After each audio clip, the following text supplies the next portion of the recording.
즐거운 나의 집에 오신 여러분을 환영합니다. 띵동!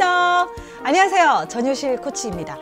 인생은요, 고통의 산을 오르는 것과도 같은 것 같아요. 인생을 살면서 수많은 스트레스를 받기도 하고 또 만나는 사람들을 통해 상처를 경험하게 되면서 정말 도무지 한 발짝도 나갈 수 없는 그런 아픔들을 겪게 되죠. 근데 중요한 것은 이 상처들을 치유받고 회복하고 싶은데 도무지 그 길을 찾지 못해서 아파하는 사람들이 참 많습니다. 자, 그래서 준비했습니다. 즐거운 나의 집에서는요, 상한 마음 치유하기라는 주제로 오늘 하나님이 우리의 마음을 만져주시고 회복되는 시간 갖도록 하겠습니다. 자, 먼저 오늘 우리와 함께 하실 두 분 소개해 드리겠습니다. 자, 이분은요, 얼굴도 예쁜데 마음도 예뻐요. 그리고 그냥 보는 것만으로도 너무 예쁜 분이십니다. 탤런트 이시은 자매님 나와주셨네요. 안녕하세요. 네, 안녕하세요. 탤런트 이시은입니다. 아유, 나올 때마다 예쁘다고 칭찬해 주시니 정말 감사합니다. 제가 이걸 벌써 몇 번 나오다 보니까요. 네. 제가 영적으로 많이 치유되고 와. 제 영적 상태가 많이 업그레이드 된 기분입니다. 오늘도 이 상처를 치유해 주신다니 너무 기대가 되고 너무 기쁩니다. 아우, 네. 정말 저도 기대됩니다. 자, 그리고 오늘 함께 도움 말씀 주실 분입니다. 한국마음치료연구소 자문위원으로 계시는 전성수 교수님 나와주셨습니다. 안녕하세요. 네, 안녕하세요. 네, 부천대학교 전성수입니다. 오늘 우리 서로 우리의 마음을 치유하는 시간이 됐으면 좋겠습니다. 아유, 감사합니다. 감사합니다. 정말 주제만으로도 왠지 더욱더 끌리고 이렇게 TV 앞에 바짝 다가오셨을 것만 같은데요. 시은자매님, 저도 이제 제 인생을 이렇게 돌아보면 참 아팠던 순간들이 많다. 그때 왜 그렇게 힘들었지? 왜 그렇게 상처가 됐지라는 순간들이 있거든요. 아니, 이 말씀 드리는데 벌써 우리 시은자매님 그냥 눈이 찡 하시는데. 네. 아니, 제가 글쎄요, 뭐 그렇게 제가 뭐 큰 상처를 받았다기보다는 저는 그래요. 벌써 결혼 16년 차고 그 아이들이 지금 고등학생이고 중학생이고 네. 그렇잖아요. 그렇다 보니까 아이들보다도 즉 아이들을 키우는 그 아픔보다도 사실은 제가 이제 처음 결혼해서 이제 시어머니한테 받은 상처 이런 것들이 좀 있었던 것 같아요. 그래서 남편을 사랑해서 결혼을 했잖아요. 맞아요.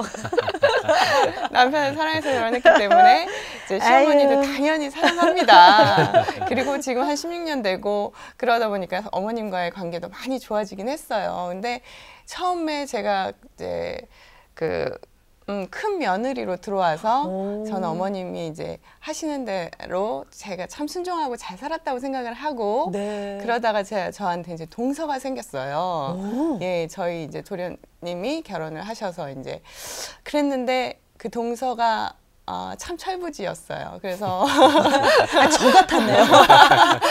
그래서 뭐 이제 추석날 와서 음식도 저는 가서 이제 미리 전날부터 가서 하고 하는데 아이가 있고 어린아이가 있고 저도 아이를 둘 키웠지만 아이가 있다고 해서 이렇게 이제 잘 못 오고 참여를 못 하고. 예, 그렇더라고요. 그래서 그때 제가 어머님한테 아무래도 추석이면 와서 네. 송편을 빚지는 못해도 와서 맛있게 먹고 그러는 게 낫지 않겠냐. 근데 어머님께서 저한테 한마디 딱 하셨는데 뭐죠? 그게 지금까지도 안 잊혀지는 말씀이 너는 얼마나 잘했다고 라고 얘기를 하시더라고요. 그러면서 너는 그 괜히 그 맏동서 역할을 하려고 그 군기 잡지 마라.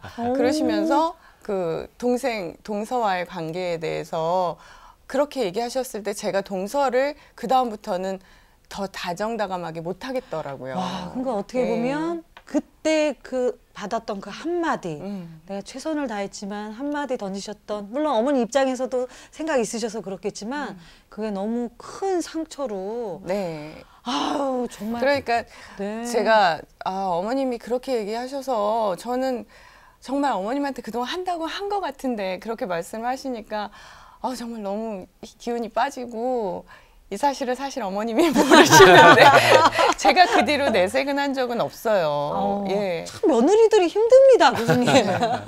예, 그 며느리와 고부 갈등 간의 어떤 그 상처 얘기가 우리 특히 한국 사회에 굉장히 많죠.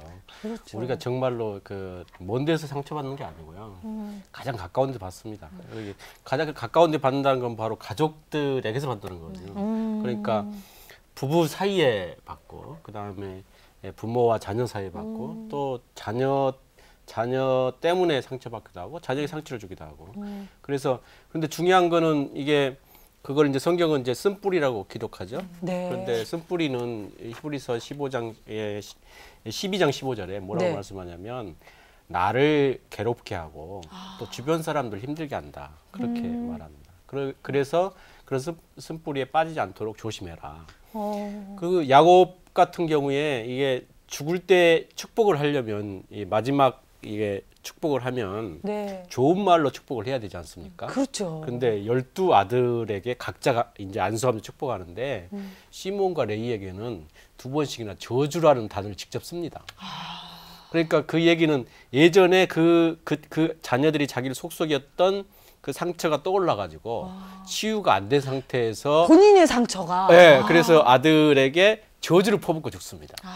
그런데 그 결과가 바로 그런데 그 후손 당대만 끝나는 게 아니라 그 족속을 그렇게 한 거기 때문에 시므온과 레위 지파가 계속 힘들게 사는 걸 알 수 있거든요. 네. 그래서 우리가 상처는 빨리 치유하는 게 좋고요. 치유의 첫걸음은 예, 인식하고 드러내는 데 있습니다. 예, 역시 숨기는 게 아니고 그 당시에 그때 자연스럽게 시어머니에게 그냥 설령 좀 말다툼 하더라도 그냥 드러내놓고 얘기를 하면 지금까지 안 남아있겠죠. 그게요, 며느리들이 교수님, 그죠?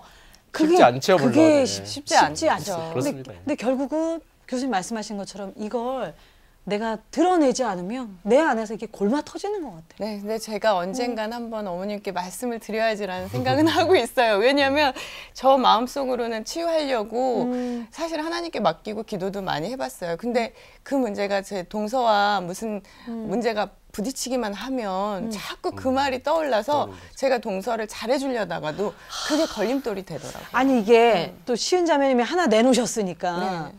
또 제가 안 내놓을 수가 없네요. 어떠세요? 저는요, 저희 어머님이 제가 아까 또 시은 자매님 얘기하시니까 제가 상처가 확 올라와서 저한테 어떤 얘기를 하셨냐면 그냥 어머님이 제가 걱정돼서 하신 얘기인데 너는 왜 그렇게 똑똑하지 못하냐고. 그러니까 제가 좀 이렇게 덜렁대기도 하고 단순하기도 하거든요. 그러니까 저희 어머님이 사모는 똑똑해야 된다고.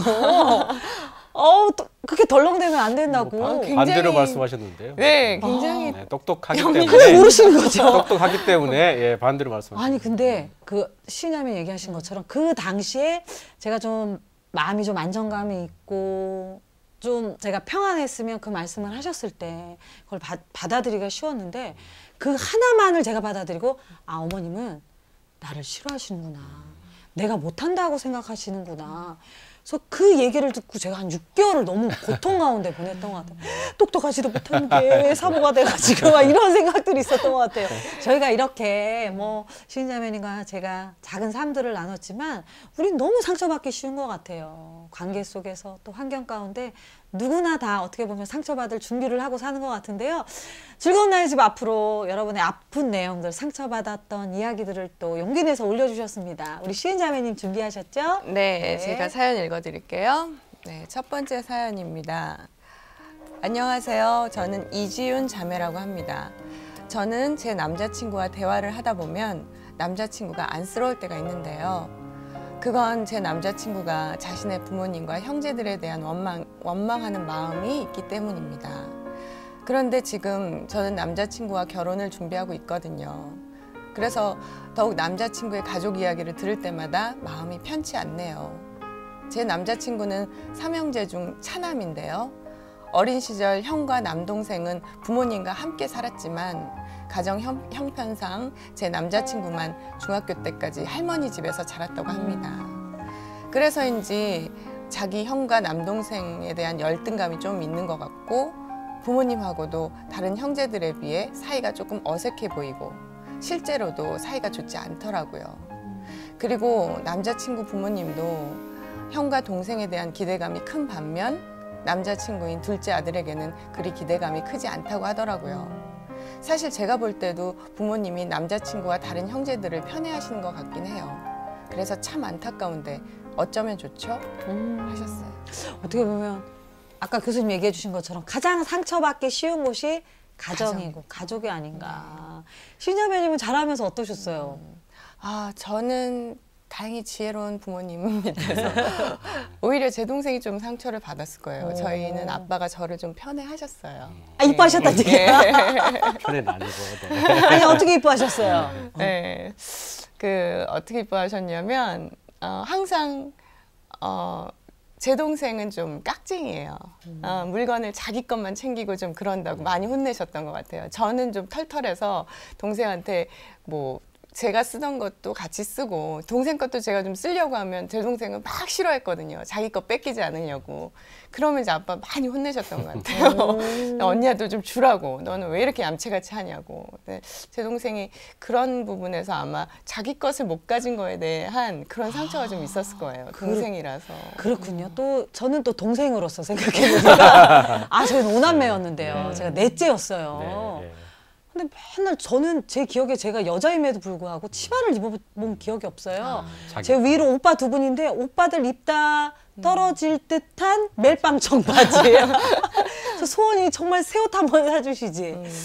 그러니까 기억해보면 그게 편애였는지 아니었는지 모르겠지만 항상 너무 공부 잘하던 오빠들의 치여서 그러니까 저희 어머님이 항상 저한테 하셨던 말씀이 오빠들 반만 해라. 오빠들 반만 하지 이런 얘기를 좀 하셨던 것 같아요. 그래서 아마 똑똑하다는 말이 아마 마음에 걸린 것 같아요.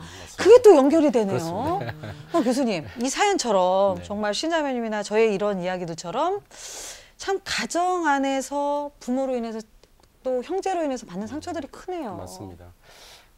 이제 이 상처는 그 가족끼리 많이 받는데 특히 언제 많이 받냐면 아이가 어릴 때입니다.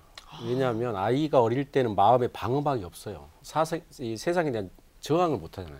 그렇기 때문에 무조건 받아야 됩니다.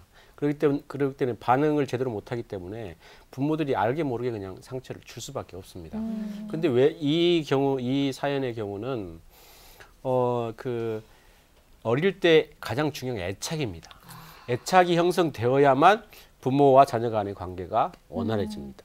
그런데 지금 이 친구 같은 경우는 이분 네. 같은 경우는 지금 따로 떨어져 살았잖아요. 네, 할머니 집에서. 예, 할머니가 아무리 잘 키워도 부모에 대한 사랑과 관심을 갖는 건 본능이기 때문에 그거에 대한 애착에 대한 강한 욕구가 있습니다. 그렇기 때문에 이분이 굉장히 마음에 큰 상처를 가지고 있고 또 부모 입장에서도 같이 살지 않았기 때문에 관계가 서먹서먹한 것이 맞고요. 그래서 이걸 가지고 이분 같은 경우는 부모님하고 진지하게 그 상황이 어땠는지 어쩔 수 없이 이게 할머니 집에 내가 맡길 수밖에 없는 이유가 무엇이든지 어머니로부터 충분히 이해를 받고 그리고 부모는 자녀에게 용서를 구해야 되고요. 이 남자친구는 부모를 용서해야 합니다.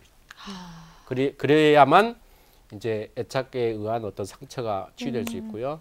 그래서 특히 이제 이 여자친구가 참 대견한데 이 남자친구를 따뜻하게 배려하고 그래서 이 가정을 아름답게 꾸며갔으면 하는 바람이 정말. 네, 정말 교수님 말씀해 주신 거 보면 어떻게 보면 부모님도 이유가 있었을 텐데 그 어린 시절 그 자녀에게 왜 그때 그런 일이 일어났는지에 수밖에 대해서 없는지. 그걸 설명을 해주지 않으면 그 아이는 성인이 돼도 여전히 왜 엄마 아빠가 그랬을까.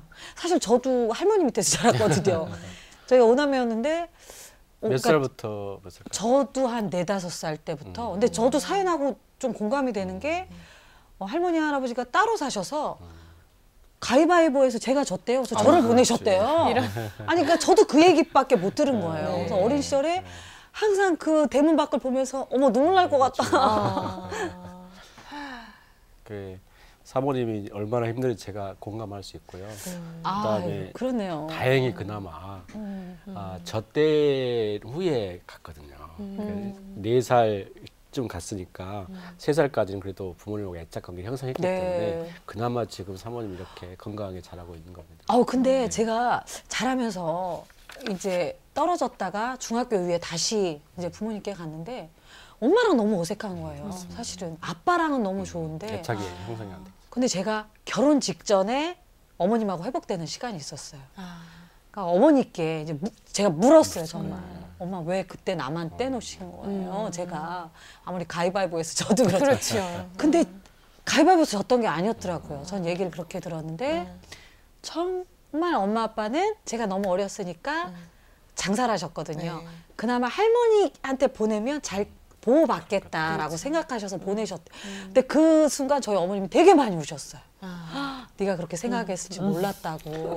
네. 그 용서를 구하는 그 눈물이 예. 지금 사모님을 치유하신 거고요. 그래서 이렇게 잘 지금- 살고 있잖아요. 지금 이 남자친구에게 필요한 게 바로 그 작업입니다. 그 작업만 되면 치유가 그러네요. 그렇게 말씀을 통해서 그러니까 결혼하시기 전에 부모님하고 얘기를 허심탄회하게 하고 사실 부모가 어떤 자식이 안 믿겠습니까? 그러니까 이제 네. 저는 이걸 편애라고 받아들였는데 어떻게 보면 그게 아니에요. 편애가 아니었던 그렇죠. 거죠. 지금 이혼 그 자식이 사모님이 어딨겠어요. 만약에 그때 당시에 어머니를 붙잡고 묻지 않고 확인하지 않았다면 어떻게 너무 됐겠어요? 잘못, 그렇죠. 그냥 지금까지도 잘못 알고 있었을까요? 가위바위보 그 가위바위보는 얼마나 상처가 되겠습니까? 그렇죠. 내가 가위바위보 때문에 할머니 집에 가? 주먹을 나가 냈어야 되는데. 버림을 받았어? 이런 생각을 하기 때문에 네. 그게 이 상처를 드러내야만 치유가 돼요. 그렇죠. 그러니까 어떻게 보면 우리 지윤 자매님 그 정말 남자친구를 사랑하시는 분이신데요. 남자친구분하고 아까 교수님이 말씀해 주신 것처럼 그때 어떤 감정이었는지 어떤 사건들이 있었는지 좀 더 구체적으로 나누신 다음에 아까 박사님 조언해 주신 대로 교수님 말씀해 주신 대로 부모님께 그러니까 어떻게 보면 부모님도 기다리고 계실 것 같아. 얼마나 그 혹시 안타깝겠어요. 오해가 오해를 낳는다고. 그럴 수도 있을 것 예. 같아요. 서로 그냥 자식이 무뚝뚝하게 하니까 얘는 왜 이렇게 살갑게 안 하나.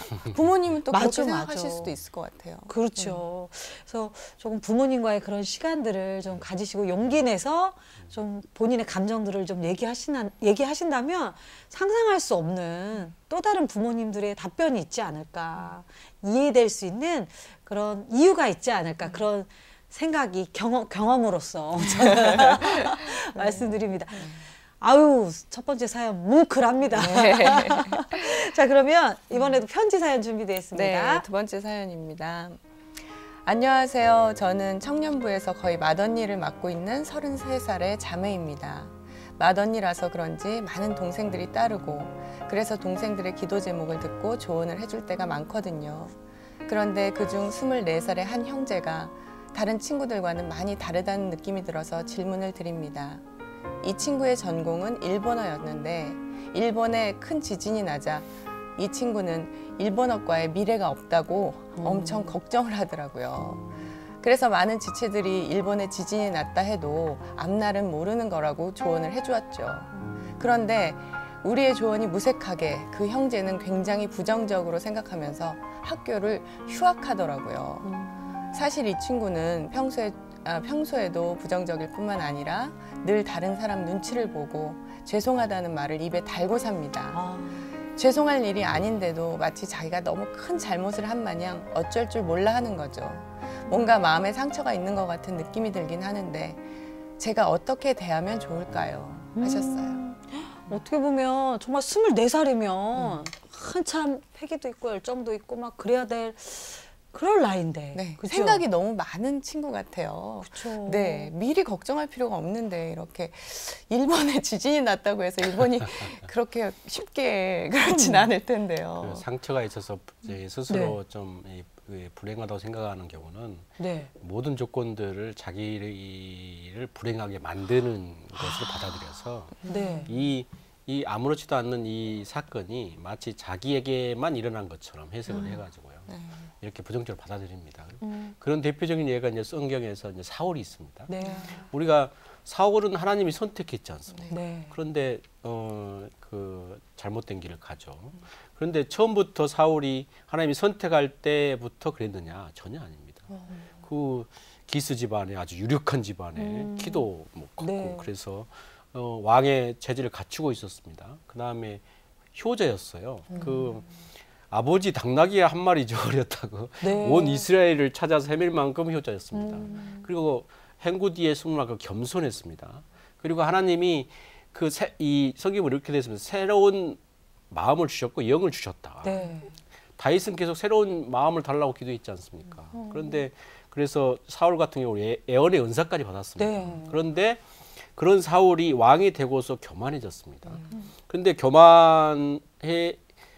교만도 자존감이 낮았을 때 드러난 현상입니다. 아, 그래요. 높은 지위에 올라가서도 겸손할 수 있는 거는 자존감이 높아야만 그럴 수 있습니다. 그러니까 자존감이 낮은 사람이 높은 지위에 올라가니까 교만밖에 다가올 수 없고요. 나중에는 어떻게 되냐면 하나님의 종들을 몰살시키잖아요. 그리고 벳산 성벽에 이렇게 잘리고 못 박혀 죽는 지경까지 하는데 그 배경에 무엇이 있느냐? 그렇게 자기 자신을 계속 이렇게 나쁜 쪽 끌고 가는 그 핵심에는 바로 낮은 자존감이 있습니다. 그러면 낮은 자존감이 사울에게는 어디서 왔냐면 사사기 후반부에 보면 베냐민 지파가 나머지 10지파하고 전쟁이 있죠. 네. 근데 5만 명이 넘는 그러면은 그 가족들까지 하면 20만 명이 넘었다는 얘기거든요. 그 20만 명이라는 숫자가 11지파에 의해서 거의 다 몰살을 당하고요. 600명이 남습니다. 그러니까 우리로 보면은 일제 식민지 당했던 게 우리의 그 콤플렉스듯이 그렇죠. 아픔이죠. 예, 베냐민 지파 자기 바로 윗대에 있었던 거죠. 그 사사기 다음에 바로 사무엘 상이 있지 않습니까? 그러니까 그래서 그 바로 할아버지 때 또는 그 중조 할아버지 때 있었던 일이기 때문에 자기에게 그 베냐민 지파 스스로도 너무 작은 지파라고 고백하죠. 그 고백이 겸손의 고백이기도 하지만 낮은 자존감에 의한 고백이기도 합니다. 그래서 그 낮은 자존감이 계속 자기 자신을 붙들고 괴롭혔고 낮은 자존감 불안감을 가져옵니다. 주변에 대한 의심을 가져옵니다. 그래서 사울이 계속 주변 사람 의심합니다. 대표적인 예가 바로 다윗이죠. 다윗을 계속 자기 사위인데도 불구하고 그렇죠. 계속 의심해서 나를 괴롭힐 것처럼 이 친구 같은 경우도 지금 그 일본어 전공한 거하고 일본에서 그런 지진 나는 거 아무 상관이 없죠. 그죠? 그런데 그거를 자기에게 피해가 오는 것으로 해석하는 거죠. 그렇기 때문에 낮은 자존감을 높이는 게 지금 이 친구에게는 가장 필요하다 그죠. 그러니까 다른 사람들한테 죄송하다는 말을 말을 입에 입에 달고 달고 삽니다. 산다. 그 부분이 너무 마음이 아프네요. 예. 그런 친구들 있더라고요. 많아요. 보면 학교에서 무슨 물건이 잃어버렸으면 자기가 한 것도 아닌데 죄송해요. 예, 막 혹시 나라고 의심하면 어떡하지? 막 하면서 두근두근하고 막 그런 친구들이 있어요. 보면. 이거 역시 그러니까 이 부모와의 관계에서 애착 실패 또는 부모로부터 계속 부정적인 말을 들은 겁니다. 아까 사모님 들을 때 똑똑하지 못하다는 이런 말을 들었을 때 그게 상처가 돼서 나는 못난 사람, 이 세상에 또 특히 버림받았다는 느낌이 가장 강하게 낮은 자존감을 형성합니다. 그러니까 나는 이 세상에 태어나지 말았어야 할 존재가 되는 거죠. 그래서 그 부모와의 관계를 지금 그 점검해야 되고요. 여기서 네. 이제 이분이 이제 마더니 역할을 하고 있다고 하는데 그 친구를 만나서 진지하게 그 가정 배경이 어떤 것인지 네. 그리고 도와줄 부모와 관계가 어떤지를 체크하고 그래서 이 자존감을 높게 가질 수 있도록 따뜻한 격려를 지속적으로 하면서 감싸주는 게 지금 이 친구에 가장 필요한 것 같습니다. 교수님 말씀하신 것처럼 어떻게 보면 좀 부모가 나의 자존감을 세워주지 못했을지라도 맞습니다. 참 크리스찬들은 하나님 앞에서 그죠? 하나님 앞에서 하나님이 나를 세우시는 그 사랑을 좀 경험하면 좋을 것 같아요. 맞습니다. 지금 우리가 부모와의 관계가 설령 나를 자존감으로 갖게 했다 하더라도 우리의 가장 강력한 정체성은 뭐냐면 우리가 바로 하나님의 자녀라는 겁니다. 네. 지금 하나님의 자녀 이상으로 높은 자존감이 어디 있습니까? 그쵸. 한번 생각해 보세요. 아무도 없습니다.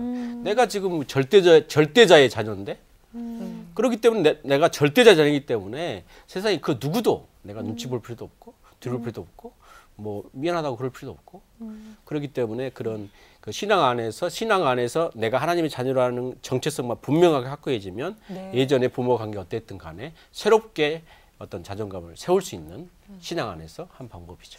그렇습니다. 그래도 이렇게 청년부로 이렇게 같은 자취에 계시니까 이렇게 힘을 또 조력자가 계시니까 힘을 맞아요. 주실 수 있는 참 다행이네요. 저 이분이 정말 이분한테. 잘하고 있는 잘 겁니다. 이렇게 상담도 하고. 상담해 주실 것 같고. 그래도 그룹 가운데 그죠? 또 하나님 안에서 마음을 이렇게. 주셨기 때문에 또 이런 마음으로 사연도 보내신 따뜻한 것 마음을 같아요. 가진 분이. 네. 가장 중요한 거 아까 교수님도 여러 번 강조해 주셨지만 저도 부모지만 참아야 되는데 딱 한마디 던지는 그 비난. 넌 누굴 닮아서 이러니? 네. 왜 태어났니? 막 이런 거. 그게 야. 정말 한 몇 년 동안을 꼼짝을 못하게 하는 것 같아요. 그 그쵸. 말 한마디 때문에. 근데 내 행동을 제약하는 거죠. 네. 그 말이. 저도 어렸을 때 지금은 제가 치유됐습니다. 나대지 마라 그 한마디. 그러니까 그냥 하신 한마디였는데 저는 존재 자체가 이렇게 밝고 활동적이어야 되는데 제가 또 아이러니하게 개그맨이 됐잖아요. 아니 개그맨이 되면 좀 활발해야 되는데 나대지 마라 이 한마디가 어떻게 보면 이런 부분도 그러니까 내 삶 가운데 부정적이다라고 생각할 수 있지만 또 다르게 내가 긍정적으로 해석할 수도 있는 거죠. 그렇죠. 예. 근데 우리에게 하나님께서 어떤 고난이나 그런 상처 주는 부분은 우리는 시험 극복할 시험밖에 하나님 주지 않습니다. 아멘. 그런데 그 시험에 지는 거는 우리가 사탄에 지는 겁니다. 그러니까 우리가 상처나 이 쓴뿌리에 쓰러지는 거는 하나님의 뜻이 아니고요. 그건 사탄의 꾀임에 넘어가는 것이 되기 때문에 우리가 이거를 수치로 내 마음을 이렇게 다듬어서 이게 지지 않도록 상처에 넘어지지 않도록 하는 게 굉장히 중요하죠. 상처를 핑계대면 안 됩니다. 그렇죠. 상처를 핑계대지 마라. 결국 그 상처는 쓴뿌리다. 그렇습니다. 내가 더 하나님 앞에 내가 극복해야 될 문제지. 네. 그걸 통해 내가 더 신앙이 성숙시켜야 될 문제지. 네. 그것에 쓰러지거나 내가 쓰러진 것을 상처를 핑계대거나 합리화시키면 안 된다는 거죠. 그 말씀이 너무 좋네요. 네. 근데 우리 시인자매님은 워낙 미모도 이러셔서 전혀 뭐 상처가 없을 것 없을 것 같아. 누가 이렇게 자존감을 딱 깎는 얘기를 안 하셨을 것 같은데. 아유, 무슨 말씀이세요? 있으세요? 그럼요. 저는 탤런트다 보니까 이제 처음에 신인 때부터 뭐 연기 못하면 많이 혼나기도 하고 그런 일도 물론이지만 저는 근데 지금 말씀 중에 아까 제가 처음에 고백했던 그 말씀이 좀 해결함을 받네요. 왜냐하면 제가 어머님이 그렇게 말씀하셨더라도 제가 믿는 사람이고 하나님이 저의 자존감을 높여주셨는데 제가 그걸 보듬지 못한 게 조금 지금 생각이 들었어요. 후회가 들었어요. 그럴 때 오히려 어머님 말씀에 순종하고 저는 저 나름대로 제 동서에게 더 사랑을 베풀었다면 어머님 보시기 얼마나 좋았을까라는 생각이 지금 들고요.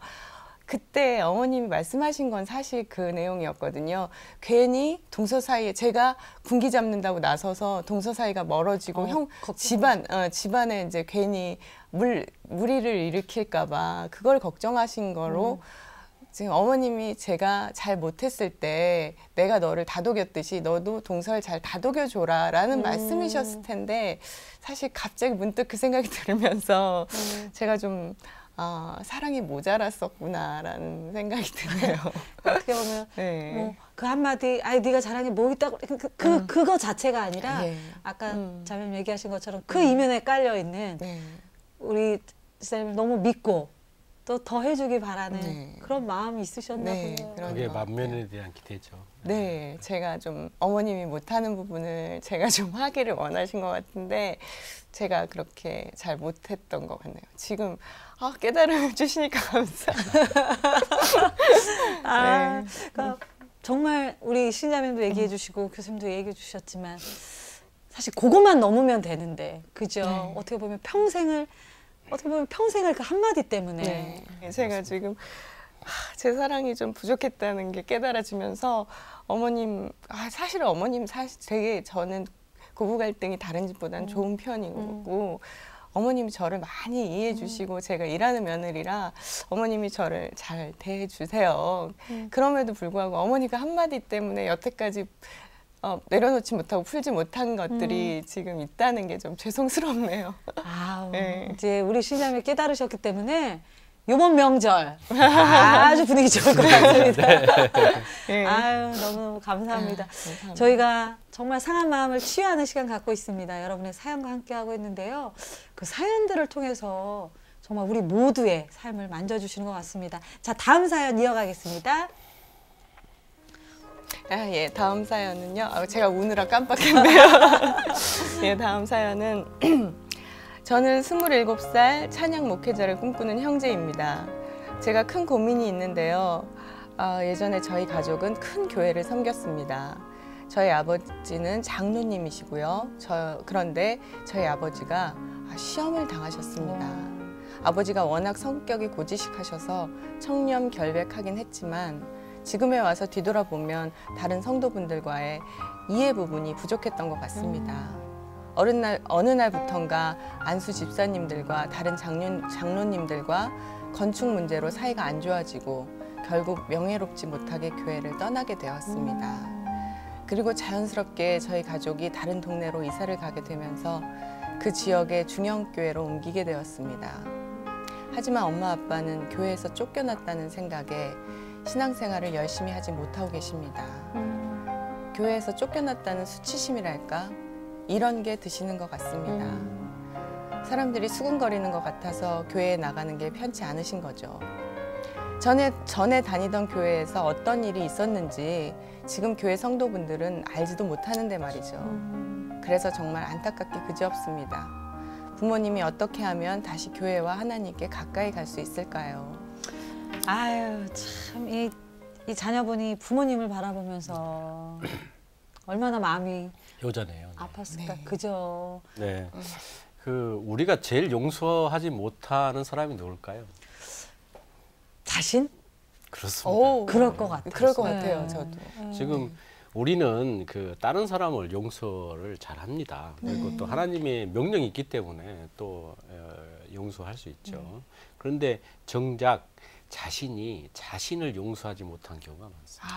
그러신 것 같아요. 특히 우리 한국의 성도들이 그렇습니다. 이분이 그러신 것 같아요. 맞습니다. 사실은 성도들 간에 저희가 정죄를 누가 하겠습니까? 또 오교도 옮겼잖아요. 정작 사람도 없는 거죠. 무슨 그래서 내용인지도 지금 스스로가 모르시는데. 스스로를 용서하지 못하고 있는 겁니다. 자, 성경 인물 중에 유다와 베드로가 있습니다. 그 베드로는 뭐 수제자의 교회 수장이 됐죠. 네. 그런데 유다는 지금 천하의 배신자가 되지 않았습니까? 네. 그런데 이 두 사람이 잘못한 것이 유다가 크냐? 절대 그렇지 않습니다. 지금 베드로 같은 경우는 3번을 부인했잖아요. 부인했죠. 지금 10계명 중에 하나님의 그 이름을 막내에 일컫지 말라고 그랬죠. 그런데 지금 베드로는 하나님인 예수님을 모른다고.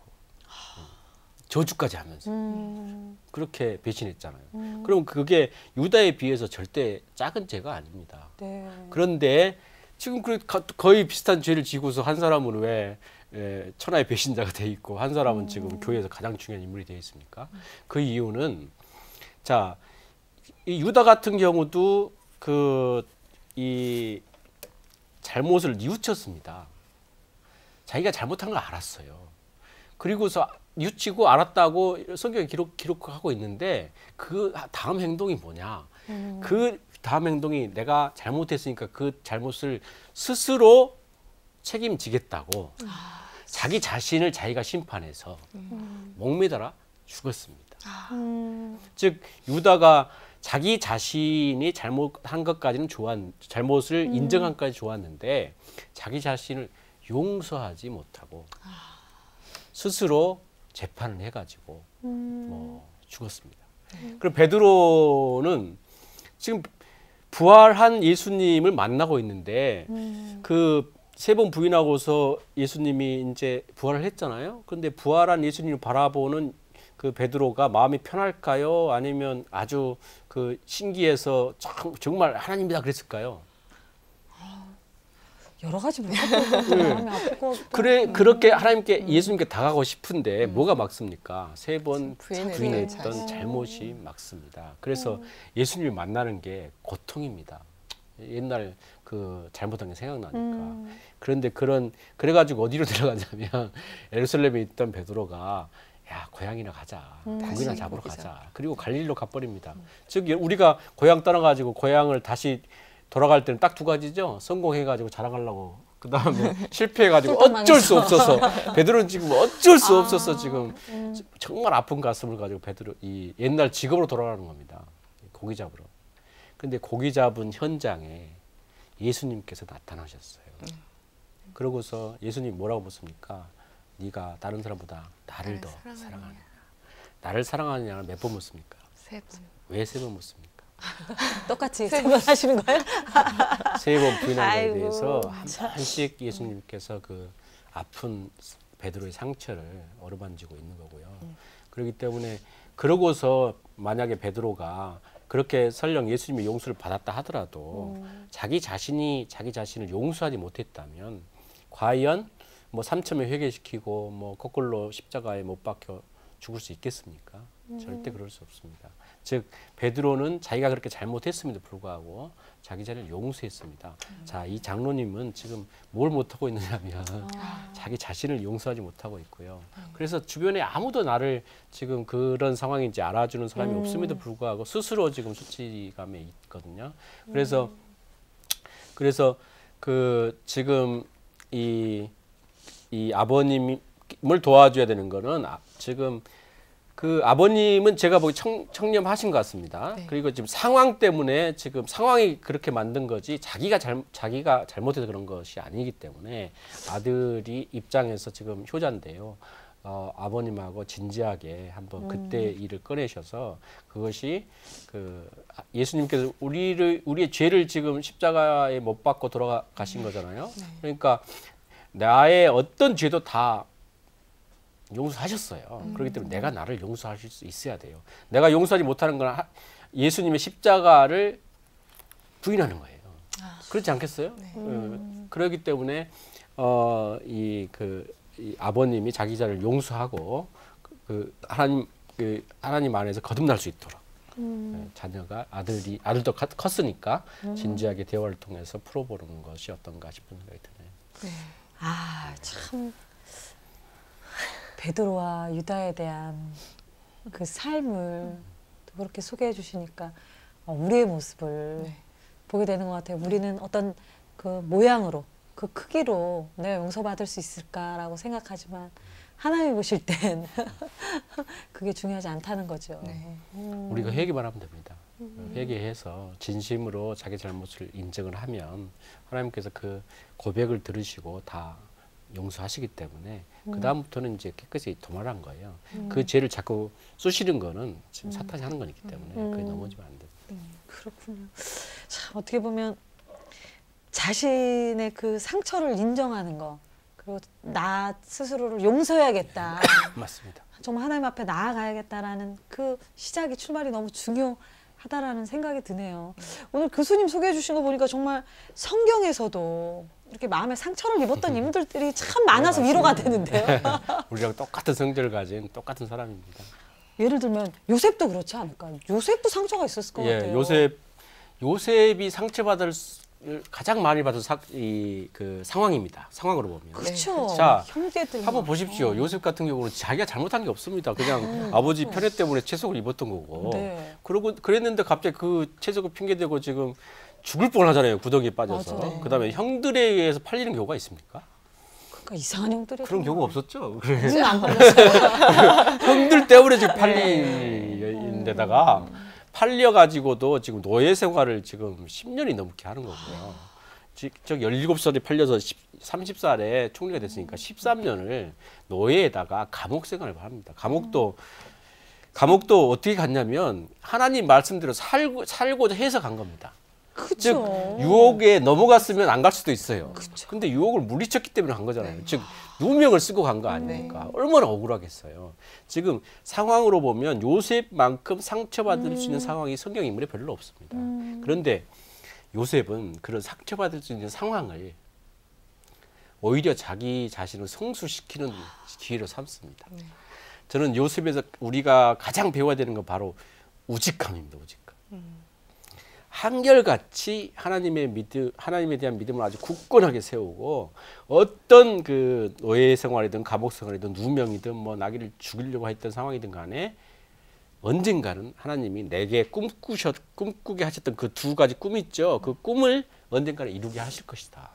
그에 대한 굳건한 믿음을 가지고 우직하게 그야말로 하나님만 바라보고 산 그것의 전형이다. 그래서 상처를 성숙의 도구로 바꾼 전형이다. 그렇게 볼 수 있습니다. 아, 우리 교수님 얘기해 주신 상처는 성숙의 도구이고. 그렇습니다.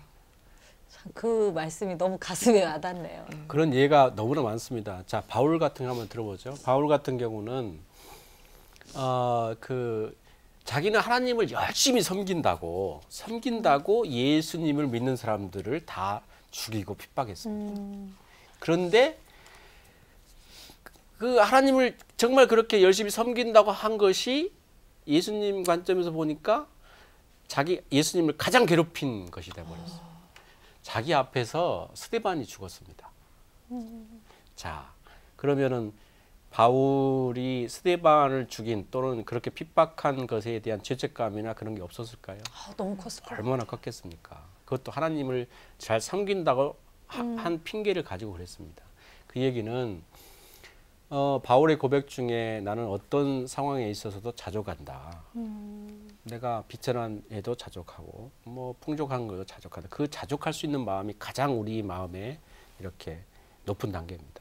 그런데 그렇게까지 성숙할 수 있었던 이유는 바로 그런 아픈 상처를 내가 어떻게 하면 갚고 이렇게 극복할 수 있을까라는 고민에 있어서 자기를 다그친 결과죠. 그러니까 그런 아픈 상처를 성숙의 도구, 극복의 도구로 썼다는 얘기죠. 그럼 참 교수님 말씀 듣고 보니까 성경 인물들도 그런 아픔, 상처들을 성숙의 도구로 더 하나님 부르심으로 나아가는 그런 과정으로 본인이 순종하고 나아갔던 것처럼 이 방송 함께 하시는 분들에게 정말 마음의 상처가 치유되고 회복될 수 있는 그런 어떤 방법이 있다면 격려해 주시죠. 상처는 그냥 두면 썩습니다. 자, 배추가 있습니다. 배추를 시간을 보낼 때 이게 잘 조리해서 시간을 보내면 잘 익은 배추 김치가 됩니다. 그런데 아무 좋지도 않고 내버려 두면 배추 쓰레기가 됩니다. 자, 같은 포도라도 포도를 잘 다듬어서 숙성시키면 발효시키면 포도주가 돼서 시간이 오래될수록 좋은 포도주가 됩니다. 그런데 이 포도를 그냥 놔두면 시간이 갈수록 썩은 냄새만 진동하는 쓰레기 포도가 됩니다. 쌀도 마찬가지입니다. 쌀을 발효시키면 식혜가 되지만 그냥 버려두면 썩습니다. 자, 우리 상처도 똑같습니다. 우리 상처를 내 사탄의 꾀임에 빠져서 그 상처를 자꾸 건드립니다. 사탄은. 그래서 그것에 져가지고 상처에 내가 넘어지면 즉 나의 상처 준 사람을 계속 원망하고 그걸 비난하고 내가 그러지 않았으면 내가 이 꼴이 아닐 텐데 이렇게 한탄하고 있고 나한테 왜 그랬을까? 네, 왜 그랬을까? 그것만 계속 과거에 매달려 있다면 우리는 과거의 문제를 0.1초도 바꿀 수 없습니다. 우리는 현재와 미래만 있을 뿐입니다. 과거에 집착하게 하는 게 사탄입니다. 사탄이죠. 그렇기 때문에 우리는 과거에 집착하지 않아야 되고요. 그 문제에 내가 넘어지지 않고 특히 하나님께서는 극복할 수 있는 시험만 우리에게 주십니다. 아멘. 그러니까 우리는 그것을 가지고 요셉처럼 바울처럼 성숙의 도구로 삼아서 이건 정말 숙성된 포도주가 되고 아멘. 잘 익은 배추가 될 수 있도록 우리를 순간순간 마음과의 전쟁에서 나를 이기는 아멘. 우리 성도들이 될 수 있기를 간절하게 정말 바랍니다. 너무 감사합니다. 신자매님, 네. 개운하시죠?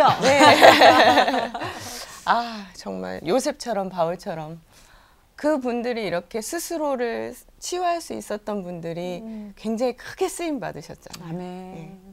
저도 크게 쓰임 받고 싶습니다. 아멘. 그럼요. 고부 갈등으로 힘들어하는 여성들의 외부인들은 제가 가족 구원에 쓰임 받겠습니다. 아멘. 지금 이 짧은 시간의 대화 속에서 이렇게 상처를 스스로 극복하고 계시잖아요. 그럼요. 그러니까 하나님 그거 아주 미쁘시게 보실 거고 감사합니다. 아마 크게 쓰임을 받으실 거라고 생각합니다. 네. 무엇보다 정말 마음과의 전쟁은 사탄의 영적 계략이라는 전쟁입니다. 거 네, 순간순간. 꼭 기억하시기 바랍니다. 그럼 마지막으로 우리 교수님 기도 격려해 주시기 바라겠습니다. 하나님 아버지, 우리의 마음은 약해서 상처받기 쉽습니다. 주님, 이 프로를 하는 동안 주님께서 성령께서 이 자리에 함께 하셨듯이 이 방송을 보고 계시는 모든 분들을 마음에 주님 함께 하셔서 아멘. 그 과거에 어떤 상처를 받았더라도 능히 그것을 오히려 성숙의 도구로 삼을 수 있도록 도와 주시옵소서. 아멘. 그걸 자꾸 건드리는 사탄의 게임에 넘어가지 않도록 도와 주시옵소서. 아멘. 우리가 사울처럼 압살롬처럼 쓰러지는 그런 아버지 인물이 되지 않게 하시고 아멘. 아버지 다윗처럼 주님 바울처럼 그리고 아멘. 요셉처럼 아멘. 그걸 능히 어떤 나쁜 조건과 상처를 아버지. 줄 수 있는 상황이라 하더라도 극복하고 이겨가 나가는 우리가 될 수 있도록 도와 주시옵소서. 아멘. 우리가 순간순간의 영적 전쟁에서 승리자가 될 수 있도록 도와 주시기 원합니다. 아멘. 우리 온전히 그렇게 이루어 주실 수 있사옵고 주 아멘. 예수 그리스도의 이름으로 기도합니다. 아멘. 아유 어떻게 눈물 너무 난다. 아유. 아유 정말. 아 상처는 하나님이 우리를 바울처럼 요셉처럼 다윗처럼 사용하시기 위한 너무나 거룩한 도구인 것 같습니다. 그 한마디가 생각나네요.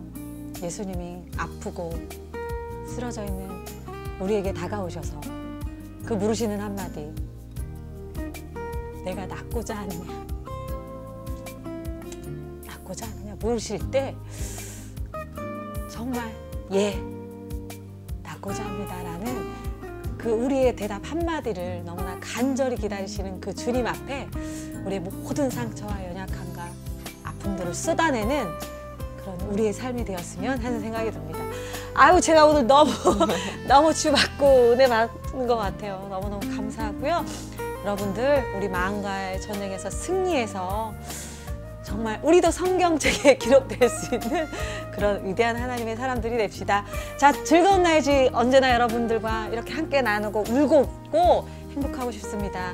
여러분들 사연 남겨주시면 또 함께 고민하고 기도하고 회복되는 시간 갖도록 하겠습니다. 여러분 사랑합니다. 성공의 시작은 가정입니다. 교수님, 행복의 시작도 가정입니다. 감사합니다. 감사합니다. 아유 주여 감사합니다.